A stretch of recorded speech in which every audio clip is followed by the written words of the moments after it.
زبور 28۔ اے خداوند، میں تجھ ہی کو پکاروں گا۔ اے میری چٹان، تو میری طرف سے کان بند نہ کر۔ ایسا نہ ہو کہ اگر تو میری طرف سے خاموش رہے تو میں ان کی مانند بن جاؤں جو پتال میں جاتے ہیں۔ جب میں تجھ سے فریاد کروں اور اپنے ہاتھ تیری مقدس ہیکل کی طرف اٹھاؤں تو میری منت کی آواز کو سن لے۔ مجھے ان شریروں اور بدکرداروں کے ساتھ گھسیٹ نہ لے جا جو اپنے ہمسایوں سے صلح کی باتیں کرتے ہیں،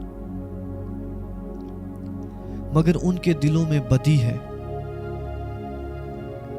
ان کے افعال و اعمال کی برائی کے موافق